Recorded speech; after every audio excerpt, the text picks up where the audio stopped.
everyone. My name is Matt. I'm a debater from the London School of Economics. This workshop is called Winning from OG, or if you prefer, Winning from OG like an OG. I think that's how it was branded. Before we get underway, just a couple quick notes on what this workshop is meant to do. The purpose of this is to provide you all with a breakdown of how I approach and conceptualize debates when I'm in open in government. So I'm going to first talk about some general heuristics for approaching prep as OG, including how to approach different types of motions and things like this. Then I'm going to talk about argument generation, how to preemptively engage with other teams from open in government. Then I'll talk about framing in more detail and why framing in OG in particular is effective. Then talk about specific speeches, prime minister and deputy prime minister. And finally, if we have time, POI strategy and questions. I'll try to keep it to under an hour. I don't have an extensive amount of time, but if it runs a little bit long, that's fine. I want to be able to stick around and answer any questions you might have for people who came live to this. Just a couple of additional disclaimers before we get underway. The first is there's a wealth of really great content on the subject online, and I'm going to do my best not to repeat too much of it. Some workshops I think that are really good at teaching debating from OG are the characterization and framing workshop by the Manchester Advanced Trainings. That's Lucy Slavova. Adam Hawksby's framing workshop, which was, I think, first published on YouTube all the way back in 2014, but it's quite great, and I encourage you to check that out. And Tin Pulich's front half strategy workshop are some great ones to start with or to supplement this one. I'll be including all the links at the end of these slides, which will be made publicly available, so you'll be able to see that. The second thing I want to note is that debate is ultimately something that everyone has a unique approach to. So I encourage you to view this workshop as something additive rather than being prescriptive. That is to say that because everyone has their own approach to debate, I encourage you to pick and choose what works from this workshop. And if something works better for you, or you find something not helping you particularly well, that's perfectly okay. The third thing to note is if you have questions throughout the workshop, just feel free to put them in the Zoom chat. That would be great. And if I don't address them during the course of the workshop, I'll address them at the end during the Q&A. The final thing to note before we really get started is that I get told I talk fast a lot. It's probably the single most common thing people in debate say about me. Nevertheless, I really want you to be able to follow this workshop, so I'm not debating you. So if at any point I become too fast or difficult to follow, or something just doesn't make sense, please type in the Zoom chat and I'll be sure I slow down because I'll be monitoring that throughout. All right, in that case, we'll get underway, and I think we'll start with some heuristics for approaching prep.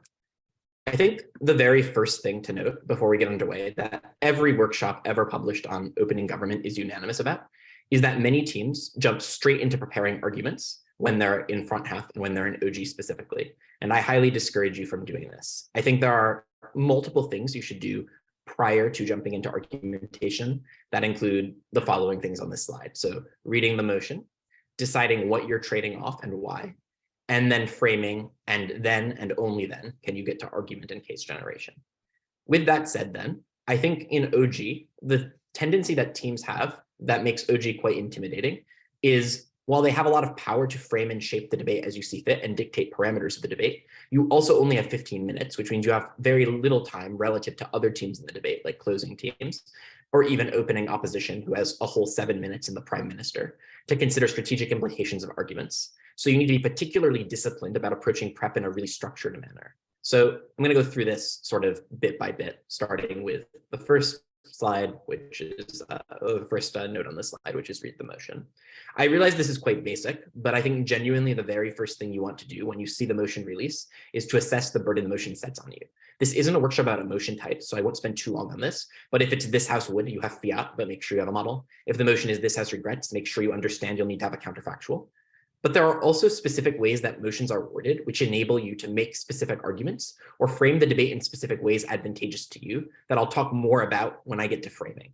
But you want to pay attention to the specific wording of the motion to see if there's any exploits or there's anything in the motion specifically about the way it's worded that gives you an advantage or implies a certain burden that you have to meet. So paying very careful attention to that is probably the first and most critical thing. The second thing you want to do after you've read the motion is to preemptively set up the opposition comparative in advance. This is deciding what you want to trade off.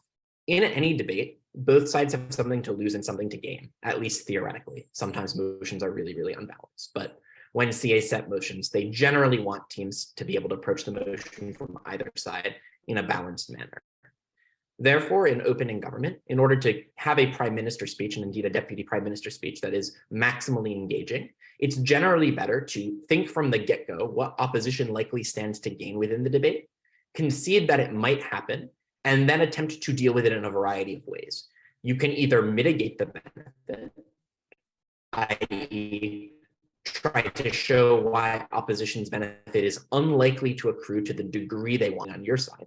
You can attempt to outweigh the benefit. This is a direct comparison, why one is more important than the other, maybe not necessarily in terms of scale, but maybe in terms of affecting more vulnerable groups of people, or maybe in terms of being a more important priority, because if it's not resolved, it can cause larger problems to the rest of society that are just bigger in scope. Or you can try to co-opt the benefit, i.e. try to show why your side of the house has something, whether it's a characterization thing or something else, that means the benefit is likely to happen on your side of the house as well. I think all three of these things are generally smarter than just claiming the other team won't have anything to say, or attempting to sort of rule out entire classes of argumentation right from prime minister. And while some of this might sound rudimentary, I think most teams don't explicitly conceptualize what they're trading off in opening government. And I think it harms them to a large extent, right? Because if you're not sure what you're trading off initially from prime minister, you might give brilliant analysis for 7 minutes. You might give incredibly detailed mechanization. You might give the best examples or the strongest weighings within the debate. But the problem is if all of these things happen in a vacuum, you're not preemptively engaging with the opposition team and therefore not making the best use of opening government's power. Because I think that the strongest thing that opening government has to claim in BP, despite the disadvantage of going first, is the ability to set the terms of the debate. And I think the best way to be able to set the terms of the debate is by starting by seeing what opposition is likely to want to gain. So once you've read the motion, and once you've sort of figured out what burdens the motion implies and what benefits you might gain from motion wording, the next thing you should do is try to figure out what you want to trade off within the debate, and then how exactly you're going to outweigh that benefit that opposition has. Because if you preemptively trade off the benefit that opposition claims in prime minister speech, I mean, you say opposition will claim this benefit. We agree it happens, but it is likely to be small. It's likely to be not relevant or as relevant as our mechanisms, and it's not likely to be as exclusive as our mechanisms. You have already set a burden implicitly on opposition that they have to fulfill. That is, in order for opposition to now win, they have to engage with your trade-off and then explain why those mechanisms you've given to explain why the trade-off is one that you ought to make in favor of opening government ought fall. While they have 2 speeches to do this, most teams are quite reticent to engage with this trade-off in the fullest capacity because most LOs and most DLOs have probably already prepped a case. They've probably already decided what they're going to say, and they've probably conceptualized of the debate playing out in a specific way. Because often they've already figured out arguments by the time of prime minister, this means that they have to adjust on the fly within the 7 minutes to engage in the debate within your framing, unless they're doing exactly this, right? Unless they're also trying to figure out how to preemptively trade off the best case opening government. So I think this gives you a massive advantage relative to most teams if you start conceptualizing this in prep time from almost the very first minute of prep, like right after you finished figuring out what burdens the motion imply, and you've sort of set yourself up for in those ways. Like you've set yourself up with a model, you've set yourself up knowing you need a counterfactual, things like this. So I think generally speaking, you want to go through a series of sort of checklists in prep to make sure you've ascertained the correct trade-off. Once you've figured out what you think opposition is likely to derive benefits from in the motion, and I think the way to get good at figuring out what opposition is likely to claim as their benefit is to do a lot of debates, watch a lot of debate videos in order to sort of ascertain what opposition teams are likely to claim as benefits on certain motions, and also just to continually practice opening government speeches or opening government preps, is to figure out what you're giving up on your side. And another way to help ascertain what you're giving up on your side is by thinking of what you would run on opposition, or what responses to your likely case opposition would forward if you think there's a hole in your argumentation, for example, that they could exploit. So once you've ascertained what you're giving up, you then want to begin thinking of reasons why it's not so bad to give this up. And a good heuristic that can help you figure this out is to consider when or where else you give up this kind of thing, and then comparing why it's the same thing. So if a motion implies a specific trade-off and it essentially forces you to give this up, drawing an analogy or explaining why something is similar to that analogy can often be quite helpful in terms of figuring this out. Another thing to consider is if the thing you're giving up is duplicative. I'll talk more about this specifically in framing in just a minute, but I think one thing you can do quite well in opening government is setting up the debate in such a way that factors outside the scope of the motion likely fulfill a similar or the same burden as the opposition benefit.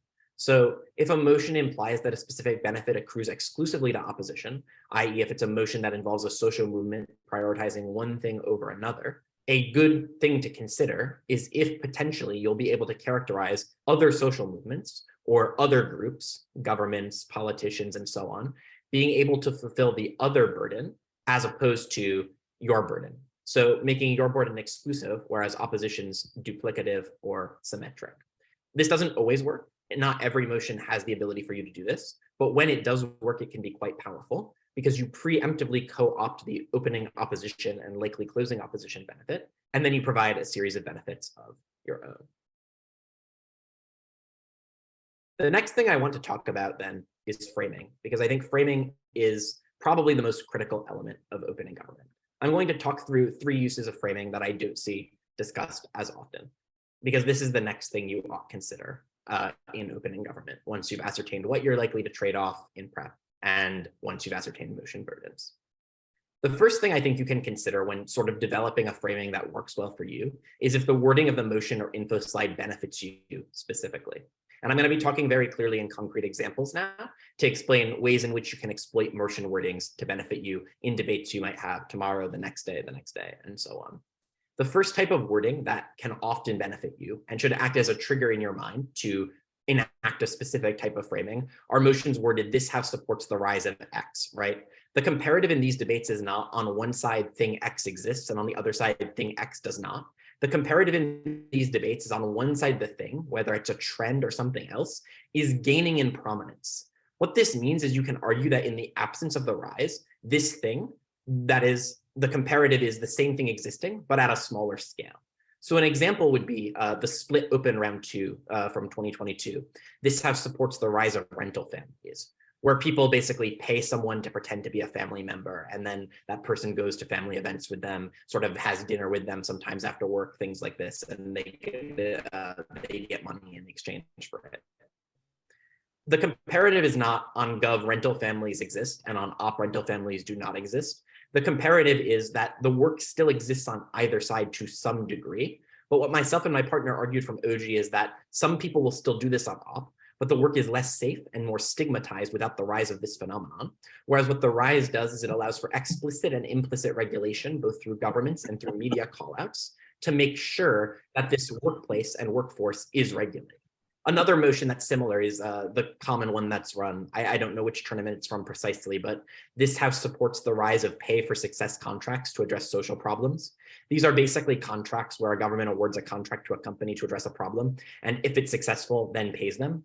And a common op argument on these motions is about how the government and the corporations will collude together and engage in corruption, and this will basically lead to state capture, like it did in South Africa with Eskom and Glencore. Could you mute yourself, please? This is a common opposition argument within the debate. I think what often govs struggle to respond to then is not recognizing that on gov, these circumstances where state capture is likely to happen still exist.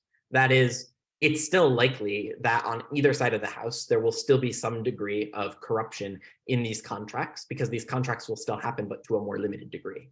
But what the rise of these pay for success contracts does is it creates more competitors entering the market for bids on these contracts. It creates more contracts happening internationally. So you get countries with higher standards, like companies from countries with higher regulatory standards going in and enforcing those compliance standards on and in other countries. And the more high profile these contracts are, the more cost in terms of PR and in terms of potential boycotts companies accrue when they don't fulfill their side of the contract or when they behave poorly. So on either side of the house, thing X is still happening.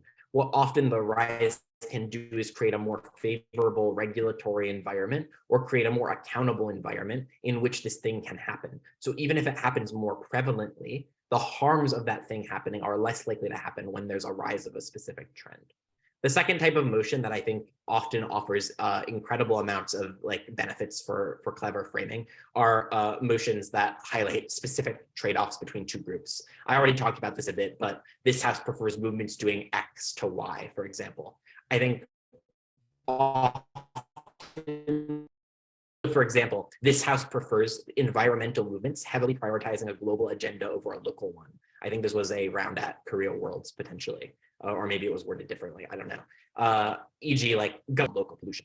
I think the smart framing on elected officials and so on to deal with local pollution because it's very proximate to their communities. And there are electoral incentives to clean up local pollution because otherwise these people are likely to get voted out of office. Whereas without a global movement to dealing with climate change, to set climate benchmarks and things like this, and to create institutions like the Kyoto Protocol and the Paris Accords, it's unlikely that you're ever able to replace this thing with anything analogous. So on one side, the benefit is exclusive, whereas on the other side, the benefit is something less exclusive. So for motions where you have this explicit kind of trade-off, this house prefers movements doing X to Y. It's usually quite advantageous in terms of framing to figure out a way in which to explain why a solution to problem Y will likely be found on either side of the house, whereas problem X is in some way more exclusive. So the example I just gave, I think, illustrates that pretty well. This doesn't always work though, and sometimes the motion explicitly forces a trade-off, right? Like this house believes actor X should do X even at the expense of Y, right? These kinds of motions actively ask you to trade something off even in the worst case, and sets a burden explicitly on opening government to explain why it is the case that actor X should do the thing, even if something bad happens on their side. So I think the Cambridge IV semi from last week is pretty illustrative here, right? It's like this house believes that advanced economies should focus on rapid increases in growth, even at the expense of significantly higher rates of inequality.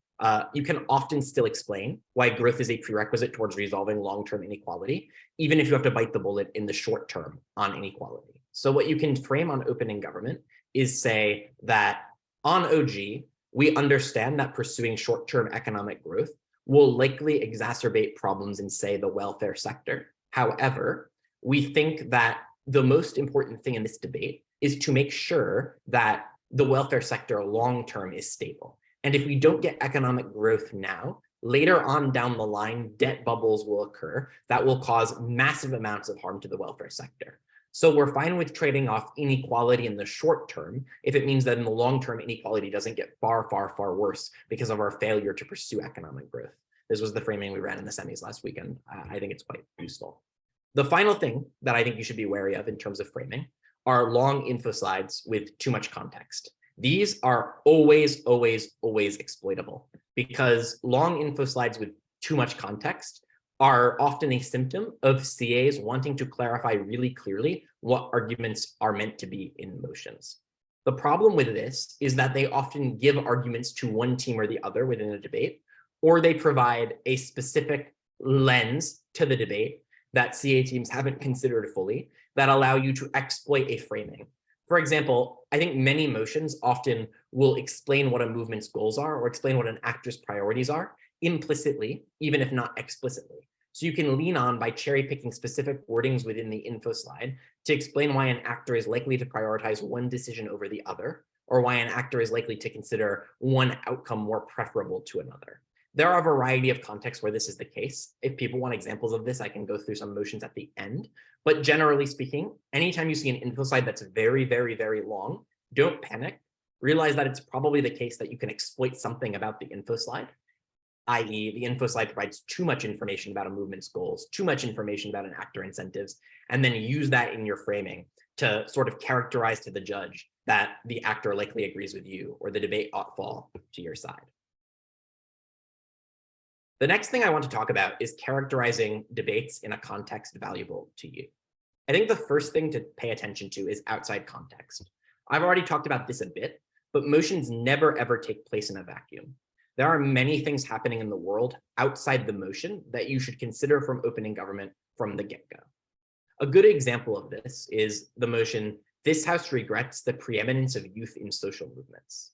I think a quite intuitive opposition line in this debate is to say, without youth being a preeminent facet in movements, youth are less likely to get engaged with social movements to begin with, meaning that they'll detach themselves from the social movement, and there will have been less mobilization of the youth to fight things like climate change and to fight things like social inequality or racism. I think this is a quite powerful and persuasive argument. And so I think that the onus is on Gov to be thinking about this from minute one, how to engage with this. I think the best way to engage with this is to think about the outside context that happens exogenous to the motion from the beginning. That is, despite the fact that on Gov's side, the counterfactual is one where the youth are less likely in general to lead social movements, there are a variety of things that make social movements far more accessible to the youth that happen on either side. For example, the rise of social media, the increased influence of political events on youth's lives. So school shootings in the United States of America, quite unfortunately, are something that many youth have been exposed to directly or indirectly through like school shooting drills and things like this. Or a more general global example is the fact that many youth have been exposed directly to the effects of climate change, especially in countries that are dealing with deleterious effects like flooding, like a variety of the harms that accrue as a result of climate change. So all of these mean that on government, you can begin painting a picture as to why the youth are likely to engage with social movements on either side of the house, because of social movements, because of the direct effects that they have on them in terms of being very proximate to those harms. And I think other reasons might be like the general liberalizing trend of youth that makes them feel more pressure to be engaged in activism on either side. Now, this may not result ultimately in flipping the clash entirely, but it's helpful characterization from the beginning that starts off by blunting a lot of the key opposition attacks against you. So from the beginning, you want to be thinking about what the strongest op characterization is, and then how outside context might mitigate or even symmetrize the impact that opposition is trying to claim. Cool. Let's talk then about where the motion has the most impact. I think that it's often best to debate within the most relevant examples and contexts. Often debates take place within specific moments or specific areas. And these moments, while the debate might take place globally as well, are often where the context is most relevant or heightened. A good example of this is the motion, this house prefers a world in which people believe in determinism over a world in which people believe in free will. I think that this type of motion is one in which a lot of teams argue in a very general sense, like a moral system exists on either side and people get exposed to the moral system in a variety of contexts. Sure, but I think this motion is likely to have the most impact on people who aren't philosophy students at key junctures in their lives, right? Like when they're about to make a very big decision, or when they're regretting a very big decision they just made, or potentially regretting a very big decision they just made, or on their deathbed when they're reflecting on their life. The effect of this kind of characterization is to narrow the scope of the debate implicitly without swirling the debate. Now you're only talking about contexts where you want to be talking about the motion, i.e., you're not talking about it in all cases. So I think that some of the strongest op arguments on this motion are that belief in free will, regardless of whether or not it's real, can often be incredibly liberating and empowering for people on a day-to-day basis. And they feel very empowered as a result of the belief in free will. Actually, I don't know how strong that is. I think it's just something that people run kind of commonly on opposition, and it's an argument you should be prepared for. But a good way to frame this out is by talking about how most people will not, in a world where most people believe in determinism, on a day-to-day basis, consider their actions to not have meaning. Because most people aren't thinking about weighty questions of philosophy every day, regardless of their belief system. It's more likely than not that they only consider things to be deterministic at very key junctures in their lives, i.e., when they've made a really big decision they might regret. And in these contexts, it might be more comforting to a lot of people to believe in determinism instead, i.e., I could have never made a different choice no matter what. The final thing is be aware that you can often frame desired context into the motion. What I mean by this is that motions often set you up either with an info slide or with clever characterization as a basis of result of the wording to provide your own characterization that sets up the debate in a way that is advantageous to you. And I think that this kind of framing is quite beneficial because it does what I talked about earlier. It forces opposition to debate in your world. So a good example of this is the HWS round robin round 4 from last year, not the one I debated at, the one in 2021. This house supports the cult of productivity with a long info slide. I think Zagreb A's OG here is quite instructive as to what I'm talking about in this motion, because the info slide explicitly says that the cult of productivity refers to prioritizing and going to the maximum degree and putting the maximum amount of effort into everything in both your professional and your personal life. What Zagreb does very well here in opening government is they set up the debate to say that opposition is likely going to run, that you'll get burned out, emphasis that the call to productivity places on being productive. What they then do right from prime minister is say, but the info slide says that the call to productivity applies to both your personal and professional life. So on one side of the house, it's likely that you're putting your maximum effort into both your personal and professional life. Whereas on the other side of the house, the structures of capitalism, the 9-to-5 grind, the continued pressure of things like 996 culture, for example, all force you into the cult of productivity. And or not the cult of productivity, rather, all force you to work very, very hard. So what the cult of productivity does is it gives you a countervailing narrative that allows you to also prioritize your family, friends, and so on to the same degree. The other thing they do is they then explain why the more normalized a cult of productivity is, the more likely it is that you're able to have a roadmap to divide your time better between your work and your family, so you don't get burned out in either, which also helps to start preemptively flipping the opposition argument about burnout. So you can pay attention to context outside the motion, you can identify where the motion has the most impact, or you can frame desired context into the motion. And all three of these are ways in which you can set up the debate in OG to your favor from the beginning. I think this is devastatingly effective in a lot of instances against even quite strong opposition teams, because most opposition teams will not consider that a prime minister will directly engage in their world from the very start of prime minister. So once you've ascertained a trade-off and you've figured out what you want to trade off, framing the trade-off into the motion through these variety of tools is probably the easiest way to start opposition off on the back foot, because now you've put two burdens on them, right? They have to first overcome your framing and explain why it's illegitimate or unjustified. Then they have to rebut the mechanisms underlying the framing. And then they have to explain why their side wins. And often they can't do all of that and respond to one well-made argument out of prime minister. And when that happens, I think what it means is it makes it quite difficult for the opposition team to prevail over you if you do it well. Because most teams don't even try to do all of these things. Most teams will shy away from engaging on the framing because it makes the debate more messy, and it often makes them seem, potentially uncharitable if you've characterized it very, very well and you haven't made it seem like a squirrel. So what happens often is teams won't engage with the framing to the fullest degree, or they'll write a 1-minute response to the framing at the top during the prime minister speech. And then when deputy prime minister gets up and reiterates the framing, that can be potentially quite devastating. Another thing you can do is frame undesirable context out of the motion. An example of this is a motion that was the KCL Open Final. It was worded slightly differently. I've reworded it here in 2021. This house supports the widespread implementation of a prison system governed by prisoners, where they can work for money, have family visits, and elect a government internal to the prison. This was a prison system implemented in San Pedro. The motion was worded, this house supports the widespread implementation of San Pedro's prison structure.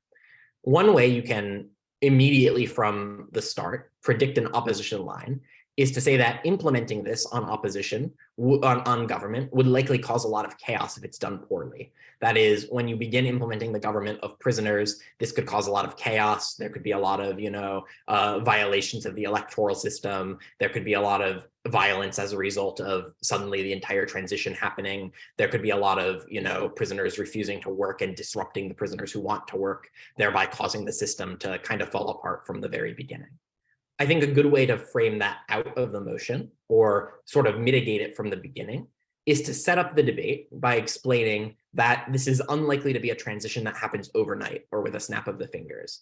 That is, that for this to work, a good faith interpretation of the motion would imply that this prison system arises slowly and over time, rather than, immediately, and it's likely to be a transition that happens right away. And I think that you can also caveat out that obviously the government of the state, not the prison, wants this to succeed, because otherwise they wouldn't be implementing it. So it's probably the case that they're not going to,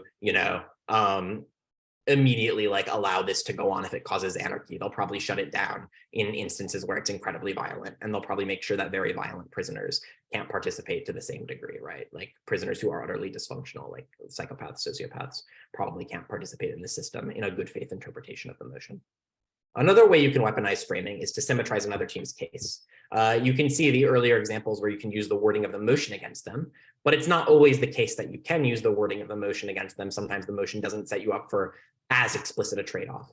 One way you can do this is pay attention to, again, factors outside the scope of the motion that might influence the way you set up framing. So this house would deprioritize state funding into illness and disease associated with the effects of aging in preference of rarer conditions that are present at birth. This was Erasmus Rotterdam Open Finals in 2022 in Europe. This talks about state funding explicitly. So from government, the first thing you should think of is that state funding is not the only thing that goes into curing disease. There's also private sector money. And I think that private sector money is far more likely, because it's profit driven and wants a return on investment, to fund conditions in aging people who have money and can pay you for these kinds of drugs than they are to prioritize trying to cure a disease that affects a relatively small number of people each year, or a very severe disease that affects, people at birth, for example. So in these contexts, you can already explain why another actor is likely to do the same thing as government, but better on side gov in this debate. So pay attention to trade-offs where you're able to do this, even if the wording of the motion explicitly doesn't sort of imply as clearly that you're able to do it. Just some tips in terms of how to execute this in terms of framing.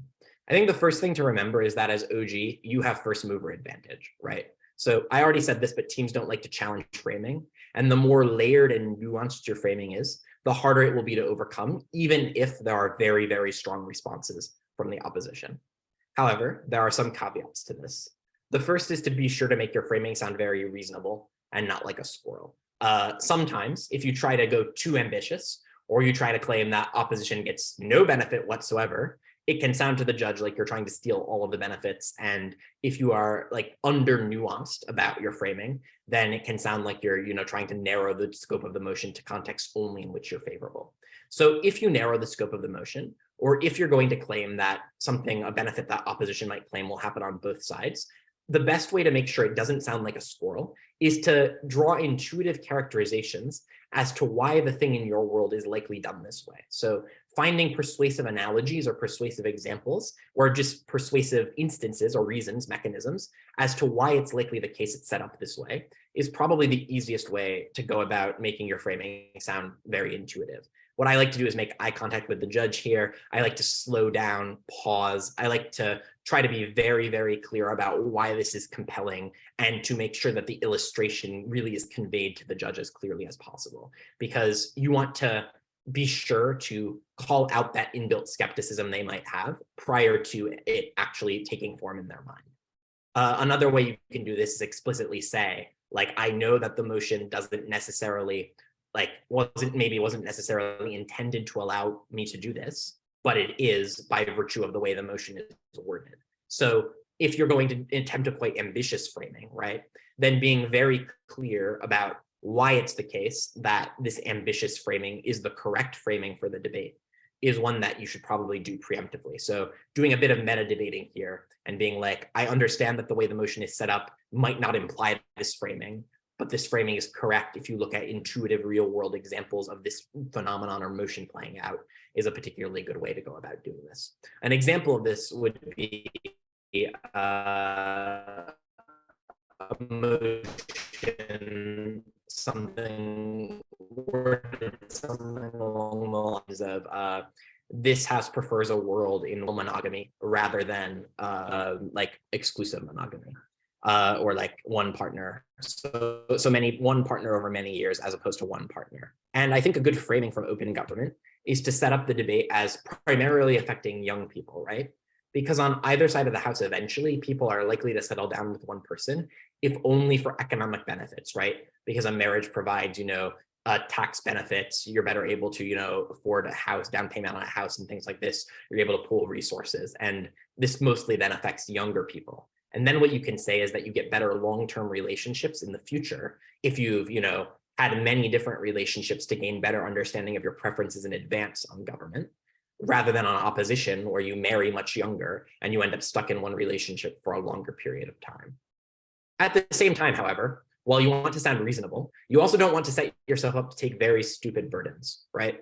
So often motions might imply, maybe accidentally, or maybe they're just, you believe they imply, or opposition will try to push a burden on you, that there's a burden that you absolutely must take that's really, really high and you can't prove. A good example of this is that motion that was set at Johns Hopkins Intervarsity a few months before the last Worlds, that was like a few weeks before the last Worlds, which was like this House, as Vice President Mike Pence in the United States, would, in hindsight, support the 2020 Jan 6 Capitol riots. This motion seems to set an absurd burden for government on face value, right? It says you have to defend Mike Pence supporting a coup against the United States government that was never going to succeed and then likely going to jail as a result.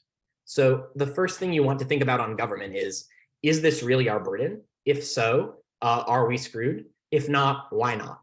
The answer is, of course, that you're not screwed because it's not your burden. What you can do from the get-go is explain why you understand it's likely that the coup would not succeed, why there's no way it was going to succeed even if you announced support for it, and then explain why announcing support for this coup necessarily means that you are more popular with the Republican base and you are more popular with people who will support you into the future in the party, but you will also not likely end up being jailed. So giving intuitive characterizations as to why many of the people who supported the riots were not prosecuted, explaining what supporting the riots looks like. Obviously, if you're the vice president, it doesn't mean running out and joining the protest and breaking into the Capitol. It probably means publicly saying that we refuse to support the election results afterward.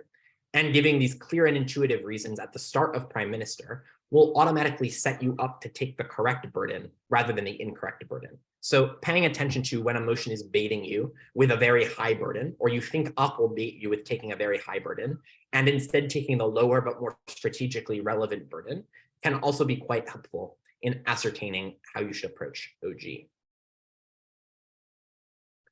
Now let's talk about argumentation, now that we've gone through framing, trade-offs, and things like this. Actually, no, first I want to talk a bit about preemption, right? Because I didn't do that earlier, but I think it's also important. And it kind of naturally leads into talking about argument generation. I think you should think smart about what you want to preempt in opening government. And I think that when you think about preemption in opening government, you probably don't want to think about it in such a way, or present it in such a way, like opposition will say X argument, but we already have a response to X argument right from prime minister. This might sound like it's strategic given everything I've said already, but I promise it's not, because if you just repeat an argument that opposition might say and then provide a response to it in opening government, what opposition might then get up and do is say, well, that wasn't our argument at all.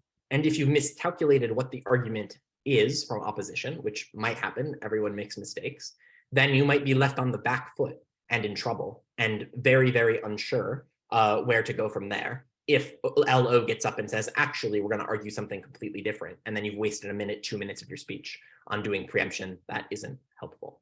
So I think then what it helps in terms of engaging in preemption is to instead integrate the preemption into your framing. So preempt characterization rather than preempting specific mechanisms, right? Leave that to your deputy to respond to those mechanisms when they come out. But preempt broad arguments at the impact level in your framing, right? So if you think up is going to try to claim a specific impact within the debate, make sure you explain the effect of your framing on that impact for like 1 or 2 sentences, rather than just stating the argument and then attempting to respond to it.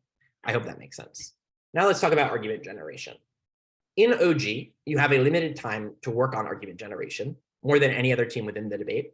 Therefore, it's quite vital that the arguments you make are the most central in the round and are the most resilient to challenges, because you have to set up the argument to stand in the wake of an hour of speeches that follow, not only two opposition teams, but also another government team whose only role within the debate is to outperform you specifically and provide a better and more relevant argument than you. In these contexts, it's best to begin by working backwards from the impact. Think about what you want to prove, and then generate material backwards from that. So mechanisms, taglines, these things, in order to get you to the impact you want to claim. And a corollary to this is you want to be engaging in the most central arguments in the debate. So that doesn't necessarily mean taking the highest impact, but it means ascertaining what the most likely impact within the debate is, and then working backwards from that impact to explain if it is important, why you'll run it, and then if you consider it unimportant, to explain why it's unimportant or non-central. I think a trap that many teams fall into in opening government is trying to run, two interesting arguments, or jumping for, an argument that's a very high burden of proof and leaving very obvious and very clear mechanistic links on the table. Filling out those central links, even if you wind up wanting to run something else later on, is, I think, critical to success in opening government. I've already talked a lot about considering the wider context in which the motion takes place, but make sure your arguments are not easy to displace, right? So make sure that your arguments stay within the scope of the motion and aren't going to be framed out very easily, for example, by a team engaging in, the same strategy that I've been teaching in this workshop, i.e. trying to explain that your arguments take place symmetrically on either side of the debate. So often the most central arguments are ones that are less vulnerable to being framed out of the debate in this manner. The final thing I want to note is you should weigh arguments internally in Prime Minister and in Deputy Prime Minister. So make sure that in opening government, you're already weighing why the claim is the most important in the debate, and you already have answers to this. If you've done your job in framing, the beauty of this is this will likely come naturally to you because you've already generated several weighing mechanisms preemptively as a result of your framing. So if you're debating a motion where opposition's benefit is very easily symmetrized, you can explain why opposition's benefit is likely smaller than yours because you've already symmetrized it to an extent. Or if you're debating a motion where opposition's benefit is less likely to accrue at times that are relevant in a person's life, you can argue relevance and weigh by explaining that opposition's burden is less relevant in the debate. I also want to, I guess the last bullet point on here is do spend some time thinking about extension ideas. And the reason this is the case is because you want to make sure that the extension arguments aren't going to overtake yours or come to dominate the debate at a point where you have very limited control to get yourself back into the debate. You only get like one or maybe two 15-second POIs. And sometimes teams don't take POIs, which they should, but they don't. So making sure that you are already able to engage with the closing government extension is also critical in OG. So spend a dedicated bit of time to think about what secondary and tertiary arguments there are in the debate. And then you can either run these at some point in your speech, or better yet, frame them out of the debate preemptively. What I mean by this is that often closing extensions, if they're extending on a well-analyzed, well-argued opening government impact, are likely to be very surgical in nature. That is, taking one or two mechanisms and analyzing in on opening government, or they're likely to engage in a different context than the opening government. This is the classic developing world extension. So a very easy way to rule out the second class of extension is by explaining and framing why the context you're talking about is the most likely place for the motion to take place. For example, a motion about the democratic legitimacy of courts is more likely to be relevant in the contexts where there is a degree of political instability and democratic backsliding. And conversely, a motion that seems to highlight a very functional court system about dispute arbitration, for instance, is probably more likely to be relevant in a context where there's a very developed court system, and therefore probably not likely to be relevant in, say, a context like the developing world. So figuring out ways to preemptively rule out extensions that are horizontal in nature, that is, they're engaging in contexts very different from yours, is one way to sort of take those extension ideas out of the debate. And as for the first type of extensions, the very surgical analytical extensions, the best way to deal with these is to be very robust in your mechanization and analysis and make sure you're covering each and every link within the motion that you want to make so you don't get outextended by a team in back half that argues better than you. I'm running a bit low on time, so I'm going to talk for the last 5 to 8 minutes PM and DPM speeches, and then do a quick corollary about POIs, and then do Q&A. PM speeches first. I think the checklist for PM speeches is relatively straightforward. You want to set up the debate fully, which means answering the burden the motion type sets on you. This means establishing the trade-offs. This means making clear what you think your burden is and why you'll meet that burden, and setting up a clear and intuitive framing from the top of Prime Minister. I often recommend spending at least 1:30 or 2 minutes on framing, and I talk pretty fast. So you can go up to 2.5 minutes on framing at the start of PM without it becoming repetitive or monotonous. I think generally a good heuristic is to at least do 1:30 of framing in order to set the debate up, because I think that most teams don't do it. And providing this framing allows you to preemptively rule out entire classes of arguments or preemptively respond to opposition framings and all of these things. Be sure, however, to run your arguments within your framing and not outside of it. Often PMs make the mistake of sort of prepping framing in isolation and then prepping a bunch of arguments that they know. Maybe it's stock argumentation. And then the framing doesn't naturally congeal with the arguments you're running. So in prep, you want to be dedicated. And what I like to do is have my partner check over my notes to make sure that my framing is happening, the debate is happening within the framing I've set up, and my arguments are not exogenous or external to the framing. So making sure that your arguments work within what you've set up is probably the most important part of like having a very cohesive PM speech. The second thing here is just to make sure your argument addresses the most important thing you claim is the most important in the debate. So if you set yourself up to take a specific burden, be sure to fulfill and meet that burden. What I like to do in terms of argument structure is explicitly explain at the top of the argument what this argument is likely to do to the debate, i.e. saying what the burden I'm attempting to meet with the argument is, and then providing a series of mechanisms to meet that burden, impacting, and then weighing the impact and explaining why I've met the burden within the way. So that kind of structure, setting up the burden, analyzing the burden, weighing why you met the burden and why it takes it over other teams within the round is, I think, probably the best way to structure arguments out of PM. Take POIs, take one from closing if you can. It's one of the few chances you get to engage with them. It's useful. And weigh preemptively, not to specific opposition lines, but to the best case you've generated for opposition. And if you fulfilled the prep checklist I've talked about earlier in the debate about ascertaining trade-offs, you've likely already figured out what opposition is going to trade off in the debate. So you can, at a broad level, preemptively explain why the best case for side opposition will fall out of the debate. Obviously, don't spend too much time on there. It's possible opposition thinks the best case is something entirely different, but just explaining preemptively why you think the best case for side opposition is already out can go leagues in terms of showing your willingness to engage in the debate and being comparative. In terms of deputy speeches, the first and most critical burden here is to respond fully to opening opposition. Many deputies don't do this. I think that the most critical role in a DPM speech following a strong PM is to make sure that the OO case has been thoroughly and systematically dismantled at the end of DPM. This is a burden that I think takes precedence over anything else, because DPM will be responded to immediately after by DLO, who has had 14 minutes of PM, LO, and also 7 minutes of their own partner's speech to think of a number of responses, and then gets the final word on top half in terms of weighing. You also probably won't get a POI off against them because most of the time they'll take closing government at OO.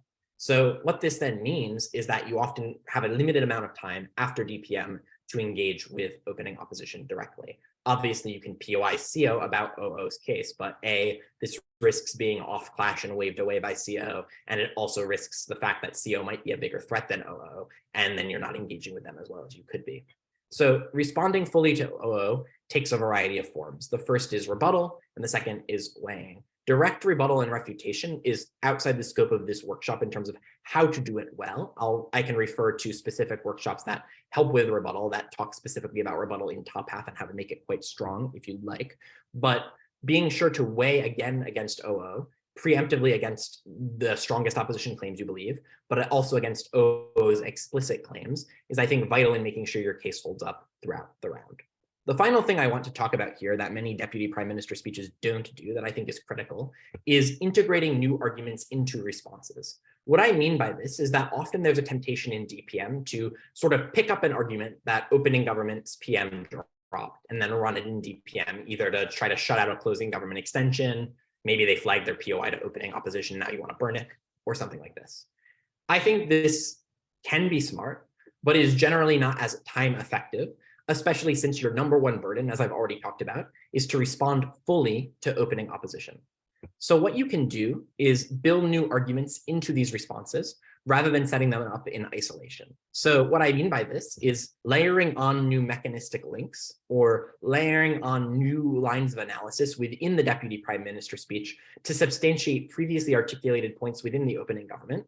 Or if you want to bring an entirely new argument into the debate, framing that new argument as a new response rather than an entirely new constructive. This has two effects. Firstly, it saves the amount of time you have to dedicate to building an entirely new argument.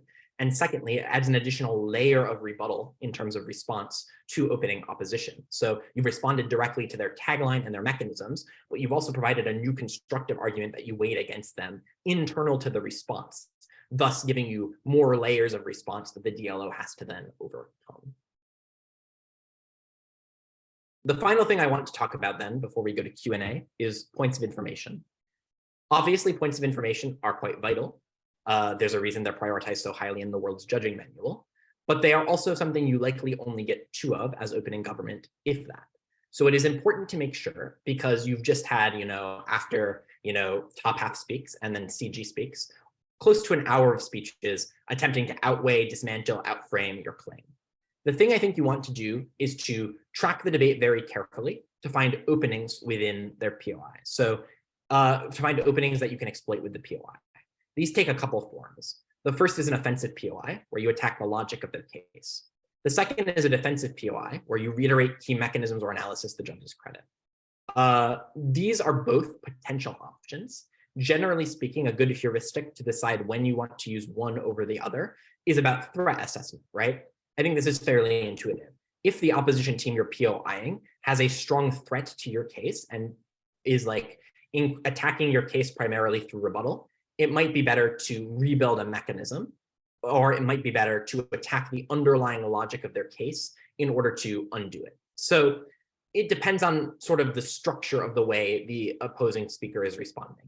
If the opposing speaker is primarily doing a lot of damage to your case, but doesn't have a strong constructive case of their own, it's probably better to reiterate or rebuild key aspects of your own case. If, however, they're attacking the logic of your case very aggressively, and they're building logic of their case very aggressively, and they're not attacking your case to the same degree. They have a very mech-heavy extension that isn't engaging as much with the debate, or they have a strategic reframe that, if believed by the judge, takes over every other team in the round. A smart strategy might be to attack the underlying logic of their case with an offensive POI. Another thing you can do, I know that some judges really don't like this, is to bench weigh in your POI.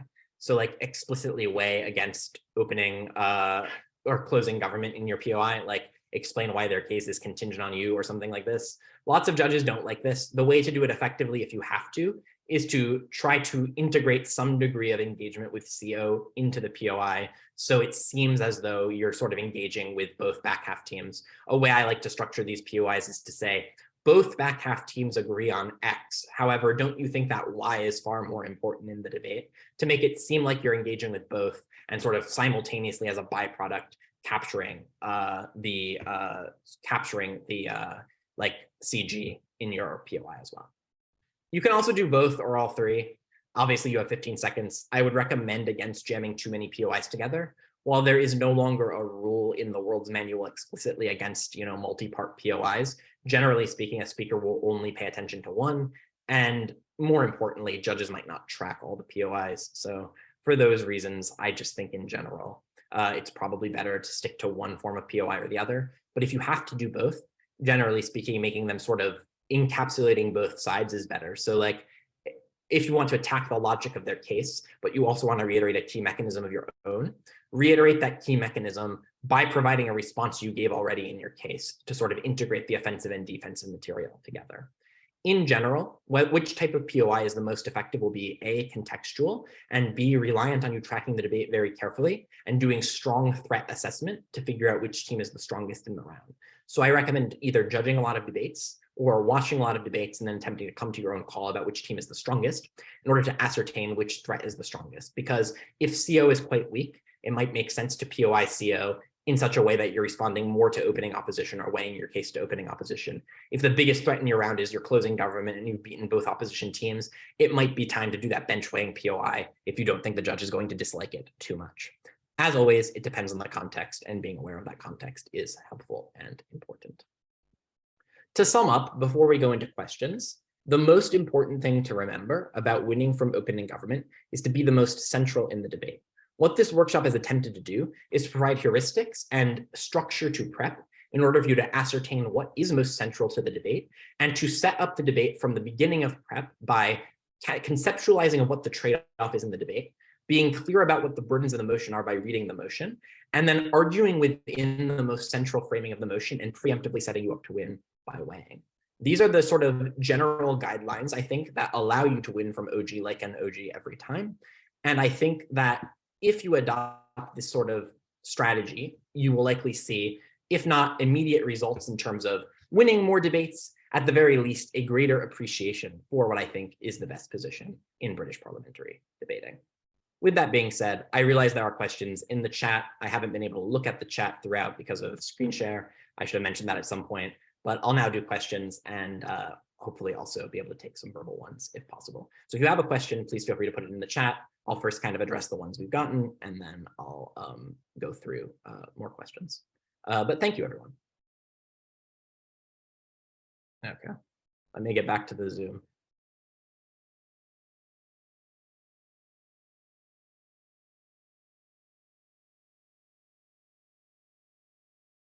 Cool, okay.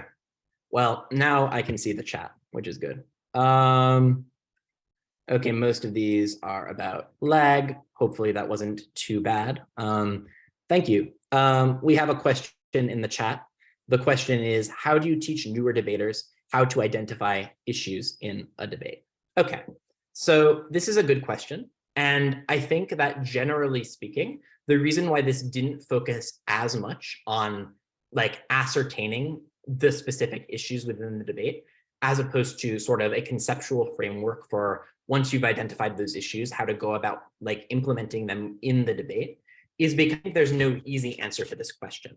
I think the best way to identify issues in the debate, if you're newer, is by either doing a lot of debate or watching a lot of debates. There really is no substitute, I think, for this kind of practice. And the reason why is because most debates are variations on motions that have either been set before or are, new variations of, new topics that, happen to come up, but likely draw upon arguments that you've seen before, right? Like, while a motion about democratic backsliding in India might be different from a motion about democratic backsliding in Hungary contextually, odds are, because debate is a global game, you'll see debaters arguing very similar arguments on, both motions. Whether they should do that or not is a question for another time that I leave you with, but you'll likely see similar arguments being run.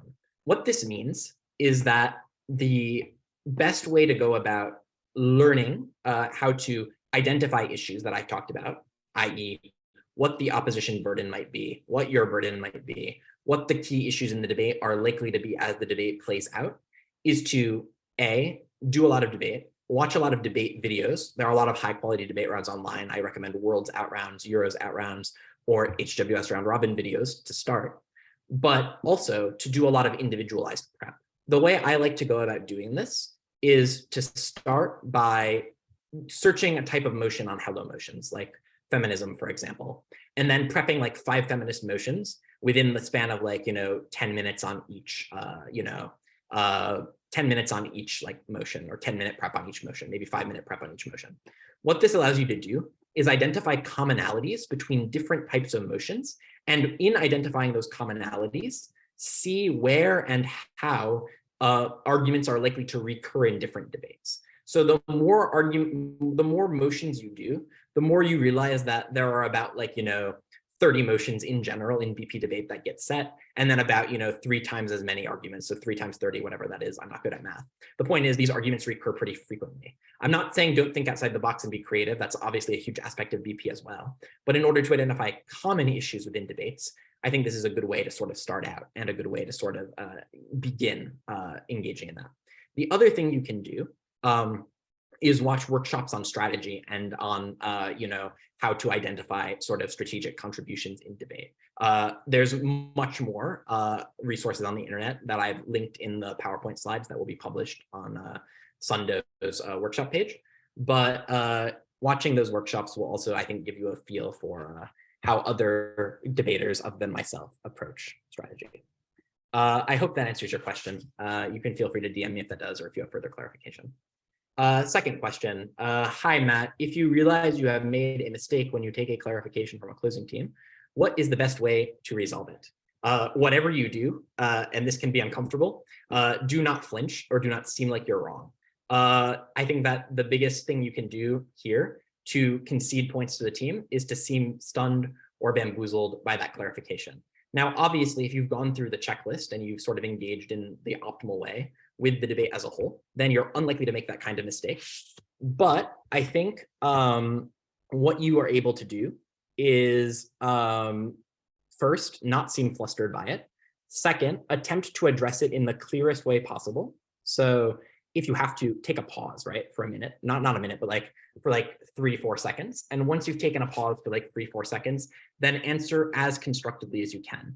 Obviously, you might not have the best response, and it might lead you into a state where you're, unable to, give the optimal response. But what you can do is not seem flustered, give a response. And then once you've given that clear response, come back to addressing the POI later on once you've figured it out. So what I like to do if this happened, the team gives me a clarification I wasn't prepared for example, is I'll give an answer to the clarification very quickly, explain and not seem flustered by it. And then if I think of amendments to that clarification I want to make later on, at the conclusion of the argument I'm making, I'll then go back and address the POI in more detail. Obviously, these are imperfect solutions, but the worst thing you can do is seem very flustered, like you never considered it. Just snap off a response with a relative speed and then go back to addressing it in more detail if your response wasn't holistic enough. Yeah, you can ask a question. I'll just get through the last couple ones that we have here. Hi, Matt. What's the best way to deal with a really long info slide on a motion you're really unfamiliar with, especially when you go to OG with the least prep time? Pay attention to active words in the motion. A lot of times info slides that are very long are poorly written. I don't think info slides should be long generally. If they're very long, pay attention to the relevant information in the info slide, right? If it's explaining a political party, pay attention to the very important context, what they're doing, how big they are, things like that. If it's explaining an event, pay attention to the impact of the crisis, what it's done, things like this. Don't worry about every single word in the info slide.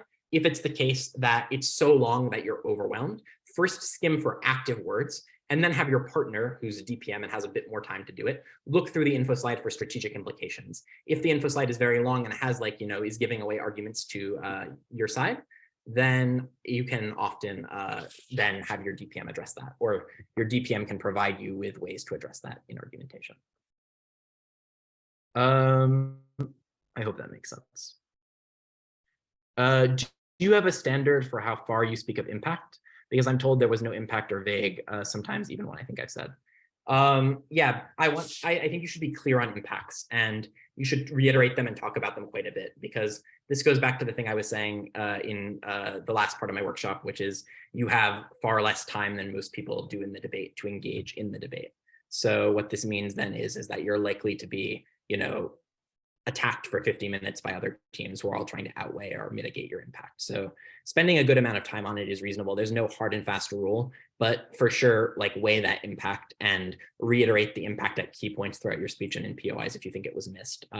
If you're struggling with impacting, try to just spend more time on it, right? Be like, the impact of this thing is very clearly in Prime Minister, and then preemptively weigh that impact within your speech to make sure the judge didn't miss it. So either they'll catch the impact being said, or they'll catch the weighing, one or the other. It will probably work. Hey, can I ask a quick question? Yep, go for it. Okay, cool. So, I'm an amateur debater, but what I found during a lot of debates is that a lot of framing and characterization that goes in the start, a lot of it is very smart, right? Like the private pharmaceutical companies example that you mentioned. So what I personally find is reading up a lot about what's happening in status quo helps a lot while framing. So besides prep time, minus all the debating time. So anything that you prefer reading or reading up on what's going on, does that help with framing in particular? Yeah, Yeah, this can be incredibly helpful, actually. I think that generally speaking, having a lot of lived experience can be very useful with debates, right? Because if you've lived through a lot of the things that a debate might be talking about, i.e. a conflict, civil instability, things like this, or if you've read a lot about those contexts and you know firsthand a lot of accounts of people who have gone through those things, you can make your framing seem more intuitive or persuasive. In the same way that a motion about Malaysia, like a team arguing a motion about Malaysia, will always be more persuasive if they actually are familiar with the context of Malaysian politics. And the same for any country. A team that is able to frame the debate in a way that seems very intuitive by reading common sense and intuitive characterization will always seem better than a team that did not. An example I like to use that might be more common to many people's lived experience on this call is working. I work full time now, but while I was a student, I often saw debaters struggling with motions about the work world, for example, corporate work world motions about like corporations doing X policy or workplace dynamics and things like this. The reason why I think is that a lot of debaters are students who don't have experience in that professional context yet and haven't yet engaged in the work world to the degree that, say, a professional has. So reading up on corporate culture, reading up on how workplaces work, or, that internship you didn't want to take, but now you might take, can all, be really helpful in terms of figuring out what, how, and why certain framings might be more persuasive than others. So when I came back to debate after a year of work during COVID, I found that I was much better at corporate related motions than I had been previously. I hope that makes sense. Thank you so much. No worries. There's one more question. Hi, on identifying issues, is it possible to teach a novice how to do so in a short amount of time, albeit not as effectively? Yeah, I already addressed this a little bit earlier. Essentially, the best way to go about doing this is in a short period of time to binge debates, or if not binging debates, then attempt to prep on your own and compare commonalities in prep between different motions. You'll see very quickly that a lot of motions are very similar to one another. And once you've done a good bit of motions, you'll be able to, I think, better identify what arguments are more likely to be persuasive to judges. The other thing you can do is ask for feedback as to what judges found persuasive and unpersuasive. Often judges will recommend you make an argument in a certain way, and that argument might be more or less persuasive than the argument you made. And you can sort of compare that to other judge notes and then sort of begin like being able to argue more effectively in this way. I hope that makes sense. Obviously, there's no hack to it, but generally speaking, the more prep you put in, the quicker you're able to learn how to generate arguments and identify issues in a debate in a short amount of time, i.e. 15 minutes. But yeah, the other thing to do is follow the roadmap very carefully, right? Like if you're thinking about the issues from the beginning and you have a rubric, i.e. you're thinking about trade-offs from the beginning, like we talked about in the workshop earlier, then generally speaking, you'll be in a better position to go about dealing with these things. I hope that makes sense.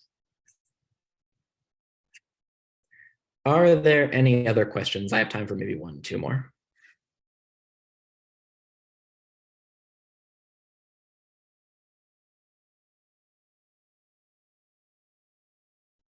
Cool. In that case, I'll be getting back to work. Just a reminder that this workshop was recorded and will be posted on the Sunway debating page for SUNDO 2022. And if you want to see more of me or you want to talk to me more about debate, please come and attend the tournament. It's going to be great. And we have a really awesome Edge core. So follow, subscribe to the event and all of that.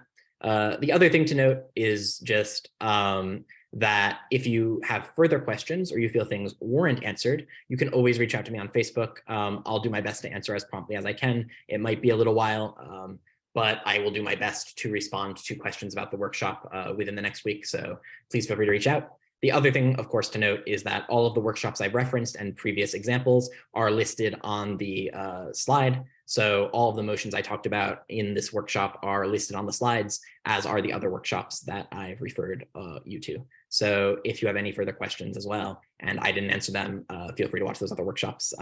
All those debaters are great and have a lot of really cool insight into BP. So if I wasn't able to help, then those will. Thanks so much, everyone, and bye now. Sorry, Sure, Matt? yes?